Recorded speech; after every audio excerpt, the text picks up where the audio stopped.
name's Lydia Nestler, and I'm going to be talking about my first experiences with virtual learning. Something I found very effective in my group's video was our use of visuals to aid in student learning, because I thought we did a particularly good job mixing vocabulary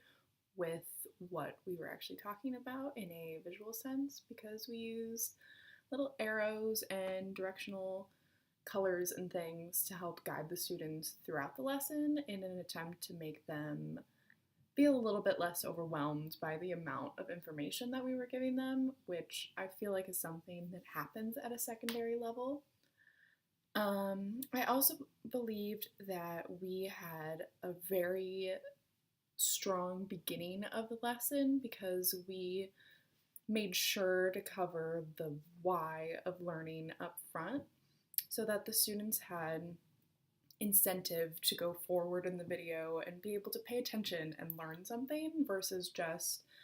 giving them a ton of information without any context on why this would be important in the future. Something I found that we could work on was a lot of technical issues with our video. It took a while for us to figure out as a group how to import the video in a way that our audios stayed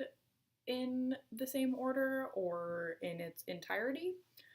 A personal thing I want to work on is my pacing and my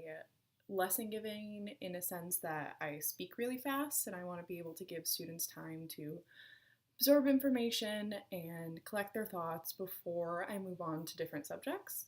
Something that I would like to emulate from my peers' videos would be the level of participation that they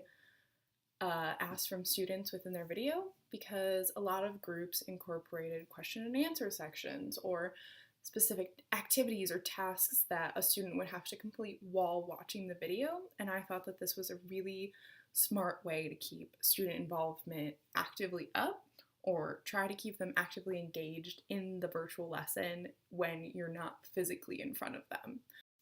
As a history teacher, I did not expect to be so drawn to virtual learning. I think traditionally history is seen as a boring subject because it requires a lot of lectures. It requires a lot of vocabulary and names and dates and places. So if, as a teacher, I can help create a more active learning environment within my classroom environment, virtual learning can be a really useful tool for giving students access to all the information they need